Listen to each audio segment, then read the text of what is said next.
Equal housing lender and member of FDIC. All loans subject to credit approval. Ocala's information station, 1370 WOCA. Ocala.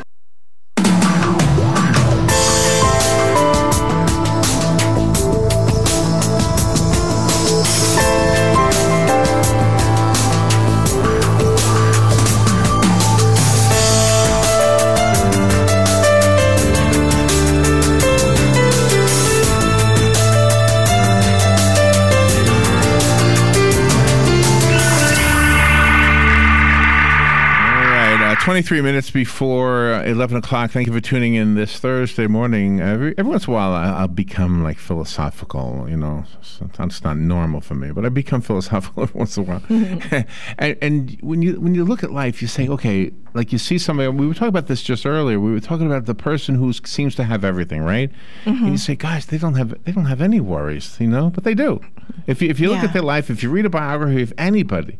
So the other day, somebody was saying on the radio that George Washington was actually one of the richest people in America.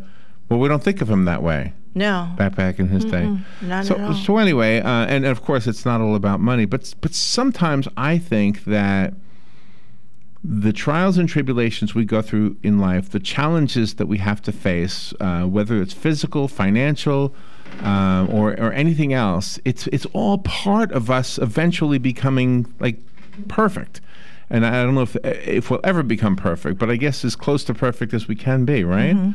Don't you feel like you're a little bit wiser now than when you were younger? Just a little bit anyway? Oh, yeah. I don't know what I am, but Dr. Rick Sheff is on the phone. He's a family physician. He's the chief medical officer of the Greeley Company. At the age of 60, he professed vows as a monk in the spirit of peace, interfaith, monastic community. And he's written a book called Joyfully Shattered, A Physician's Awakening at the Crossroads of Science and Spirituality. Wow, what a story. Can't wait to hear this one. Good morning, Dr. Sheff. How are you? Good morning, Larry. How are you? Pretty good. Where are you calling from? Rhode Island. Rhode Island. You know, our county is bigger than Rhode Island. You know, one of the things of the journey in this life is to let go of ego attachment. Let go of ego attachment besides my state. Touche. That's very good. I only said that because it's one of the Chamber of Commerce things they like to say. Yeah. Our county is bigger than the state of Rhode Island. Yeah. Well, thank you for being on the air with us. How's the weather up there today? It's actually quite beautiful. So what is it like to be a monk? Were you a monk in the true sense of being a monk? And what does that mean? Well, that's a great question, and the journey has to just be clarified, because I began this journey in a family I describe as passionately atheist. And including yourself? Including myself. Well, I was raised in a passionately atheist family, and I knew that to be the truth into my 20s. And then I've had a series of experiences since then that have taught me that the world does not work as I learned either at my parents' knee or in my science classes. Yeah. So the title of the chapter in the book, when I talk about professing vows as a monk, the title is Brother Rick, ? And the subtitle is, I didn't see this one coming. Oh, okay. I think we've spoken before. I think maybe you've been on with us before. Too, yeah. Do you know what? Yesterday we had this story. I don't know if you saw this in the news about this octopus that got out of the aquarium in New Zealand and escaped and went into the ocean, and of course it's gone. So we were speculating, well, maybe it was looking for a girlfriend or something. And so we looked up octopus mating habits, and I found this octopus, that octopus species, where the female is 40,000 times larger than the male. 40,000 times larger. And his whole purpose in life is to find her, jam up against her, get her pregnant, and then die. That's his whole purpose in life. And I thought, there's got to be a God. There's no way that evolved from a monkey or a... Yeah, exactly. And you know, when you're an atheist, you believe there is no God. And when you believe in God, you believe that there is a God. But none of us really can say we know. Am I right? I would agree with you. We don't... Well, it depends what you mean by know. Because there is the way of knowing that we would call science, which is about measurement and data and logic. And then there are other ways of knowing with the heart, knowing with our intuition. So what do you mean by knowing? Well, for me, knowing means knowing, and there's very few things I know. Like if you ask me about the history of the United States, I can only tell you I believe these things because people told me them. I don't know them. You know. So I mean, there's good evidence that it was true. You know. This had to have been a really heartfelt process for you, though, because you're a physician who embodies science every day to help others. But then you have this realm of going over into the spiritual world, and you had to have quite a few conflicts before you could come to grips with this. Oh, I definitely did. Because when I was so certain that atheism was the truth, I could explain away every other phenomena that was supposedly not consistent with that spiritual phenomena, for example. And then I just began to find that that is not the case. And I'd had these experiences, or other people shared experiences that could not be explained. And then the question is, what do you do with them? Was there one that you want to tell us about? I'd love to hear some of those experiences. So one of the earlier ones, and I'm not sure if I've shared this with you before, is when my first wife was pregnant with her first child. And she had a friend. So my first wife's name is Marcia, and her friend was Susan. Susan was about 2 months further along in her pregnancy. And I watched them have a connection I could not explain. And I'm a family doc. I was delivering babies at the time, and I had no idea what was going on between the two of them. But then Susan went past her due date and got kind of upset about it. And then one morning, Marcia sat up, bolt upright in bed at 4:30 in the morning, said, Rick, wake up. Susan is in labor. What do you mean, Susan? I know she's in labor. I feel the energy just coursing through my body. I know she's in labor. Yeah. I said, okay, call her. And she said, I can't. It's 4:30 in the morning. So she finally got back to sleep, which was hard for her to do. She was so wired, and she normally sleeps very sound. We got up the next morning. She's pacing. Should I call her? Not. The phone rings. It's Susan saying, guess what? I'm in labor. And Marcia says, I know. That is an amazing story. I do remember you telling us that story before. Yeah. Do you know you're talking about two people who had a relationship and they had that's like a psychic communication moment. I had a psychic communication moment and I didn't even have a relationship with the lady. Can I tell you this, my real quick story? Please. It's another data point. Go ahead. When I was much younger, I worked for the state of Florida. And my job was called community youth leader. And what my job did, what I was supposed to do was take kids who had been incarcerated, who the court system said, they're not that bad. Let's put them on house arrest, but let's make sure they stay home. Okay. So they would take my position, community youth leader. My responsibility was to make sure they were home. And the way I did that was to show up unexpected at any point. And I could show up, and I had to show up all the time, document it. And if I showed up and they were not home, they would go back into the detention center. Okay. Now, there was an exception. If a mom or dad would call me and say, look, if you're coming over right now, we're going to be in the store because I got to get clothing for school or something, a good reason like that, okay? So I went home.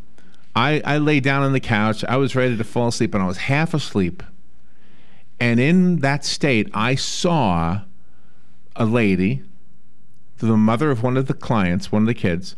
I saw her at a payphone, and I sat up, and I said to my sister, who was in the room at the time, I said, we're going to get a call from Mrs. Blank right now. And I knew it beyond a doubt. I knew it beyond a doubt. And the phone rang, and sure enough, it was that lady. And sure enough, she was telling me that they were going out and not to stop by in the next hour. And I said, okay, don't worry, I won't. And my sister swore up and down, oh, you had that planned. But I didn't. And I'm telling you the story so that you hear, I'm not a psychic. I wish I could do it. I wish I could turn it on just whenever I want to. I don't know if anybody can, but they say they can. Some people make a living at it, right? And that really is, it's a beautiful story. You experienced it. Nobody can talk you out of it. And you had a witness in your... I did. I guess it's your sister. Yeah. So it wasn't just you having a dream. And Now the question is, what do you do with that? I know. And I want to shift this into a direction that we didn't take the last time we talked, because I think there's an opportunity to go deeper with that, to say, if that's the way the world works, can we start to think about what does it mean for not just the science of how the world works, but the why of why we are here? Can we start to ask those deeper questions if we can really connect in those ways? Yeah, yeah. And there's the other question, too. Maybe this was something you thought about many times, but what about before life and after life? And I include before life because of this. A year before my son was born, a year, I had this feeling that I was going to have a son. And so a year, it wasn't like my wife was pregnant yet. There was, she's pregnant for 9 months, not 12 months. Yeah. So I had this really gut feeling that oh gosh, I'm going to have a son. And I knew it. So I didn't know it, I can't say I knew it, but it was a really strong feeling. So I don't know, was he communicating with, do we do this? Are we actually in spirit before we're in body, and as well as after we're in body? So here's a way I would answer that, and actually I share this story in the book, because the book is filled with stories that are all true. I came across the work of a man aptly named Newton, Michael Newton. Yeah. And what he did was he did hypnotic regression. And he took people back earlier and earlier in this life. And there are people who've done hypnotic regressions that take people back and they find information about past lives. And we can talk about the scientific validity of that and their methodology. But what Michael Newton found was people started spontaneously generating content under hypnosis of time between lives. Oh, really? Yes. And if anyone's interested, his first book is Journey of Souls. And it was a life-changing book for me. And I read it, and I'm going, wow. He may have some methodological flaws here, but if 5% of what he's talking about is true, this is one of the most important books written in history. And so actually one day my wife gave me a gift of a hypnotic regression with someone who trained with him. And so I have done this, and I write about it in the book. And I got content from the time before this life, and it's mind-blowing stuff. Really? And okay, well, you hear about these things sometimes, and people say, "Oh, I was Cleopatra. I was General Patton." Did you have anything like that? Would we recognize the name that you had in a previous life? Not at all. I was, and I write the story in the book. There are two experiences I had. One took me into a life as a Native American out in the woods somewhere, and I watched a scene from that life, and then I watched myself die in that life. Oh. And then the second time I did this, it was to the time just before this life, and if you've ever done one of these, it was really a fascinating experience, because you're going, am I making this stuff up? Yeah, really? Where I think good science, we need to do methodological studies, get very critical of this methodology, this technique, and have people reproduce it. But what happened was I went into this state, went into the regression, looked down, and the first thing I said to myself was, party shoes? I was a young girl. Oh, wow. Oh, wow. Wow. In my previous life, and then I watched myself die as a young girl in that life. Oh, you didn't live long. And then enter the time I didn't live long, and I was murdered. And I watched it happen. Were you able to research it? Can you research it and find like a newspaper article or something that goes along with what you're saying? So I have not personally sought to do that. That would be kind of hard with a Native American in the woods somewhere. But for this, what I have found is that there are others who have done this work, and there's a lot of research being done to find these correlates of past life memories, and they are remarkably strong. Now, the debunkers are out there, and there are lots of them, and I'm a skeptic. And I think we need to seriously study these But I think this is where I think good science is going to teach us that we do actually reincarnate, and we need to look at the data for that. Okay, but rather than taking the next 8 minutes and try to argue it or challenge it, let's just accept it, because I have if it's true, I want to talk about it as if it's true, because I have a question about this. Do we go through these lifetimes by design? Is there a God who says, you know what you need to learn, and here's how you're going to, this is the life you're going to live, and that's why, in other words, every one of those lives you just described, somehow you needed that. Do you think that's true? Well, here's what I find, and again, in the book, I explore this with all the stories that happened to me. They keep coming back to the question. It's a deep question for all of us. Why am I here? Yeah, why am I here? What's the purpose of this life? And what you've asked is the question is there the possibility that we are a being, a spirit, a soul that evolves over time through multiple lifetimes, and the what are we here to learn question becomes central. Yeah. And where I have found, and I think there is increasing evidence, and this is where I think science done well will increasingly demonstrate this, and that's one of the really wonderful results of this journey that I want to share with people, is I think science done well is going to increasingly prove the truth that that is the case, that we are here to learn something, to grow, to open our hearts, that all of the suffering we experience in our lives is to help us in the service of that, that the human heart grows by breaking, and we are here to learn to love. Which then brings you to the question, okay, so that means Hitler actually served us, which is almost hard. You can't believe that. No. That's hard to believe. In other words, if the lives of those that were snuffed out, we had a guest one time, let me tell you, he was a rabbi, and he said he had people coming to him who were not Jewish, who said, I don't know why I'm coming to you, because I'm not Jewish, but I'm having these dreams that I am Jewish. And in the dreams, I'm in the Holocaust, I'm in Auschwitz, and I'm dying in Auschwitz. And he came to the conclusion that he was meeting people who were reincarnated after dying in Auschwitz, who hadn't lived out their life's purpose, who came back, and this time around they said, you know what, if being Jewish gets you killed, I'm going to be a Christian. Well, but let's take that deeper, because I think there's a real challenge to say, does someone who's doing what many of us would call evil serve us? And that's where I'm not down with that. That's no, I'm not where either. I go. I think we have free will. I think we all have choices, and we're here to learn to use that free will to make choices that are about love, that are about service. So then maybe the conclusion, make mistakes. Lots of people make mistakes about that. Yeah. And that there is suffering that comes from that. Well, maybe the conclusion, as far as people who do bad things is concerned, is that maybe their purpose, I don't know what their purpose is, but maybe the pains that we have to experience because of their cruelty is I don't know, maybe it's leveled off by the fact that we're eternal ultimately.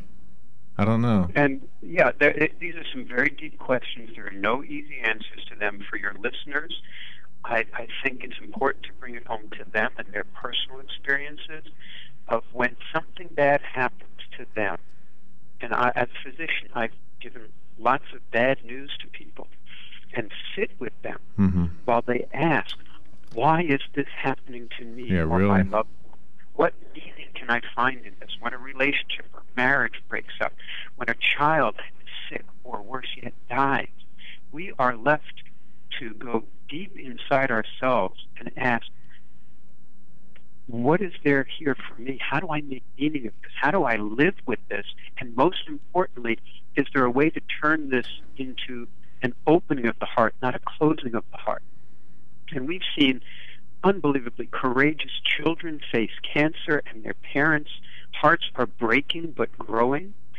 There's so many ways that we can, if we have the courage, when we face painful situations and loss, that if we go to, am I really here to open my heart, to learn, to love, how can this help me? We find extraordinary openings. And if you can engage that for yourself, if you're listening to this, or your loved ones, if you can find someone who can help you engage that, that is truly loving.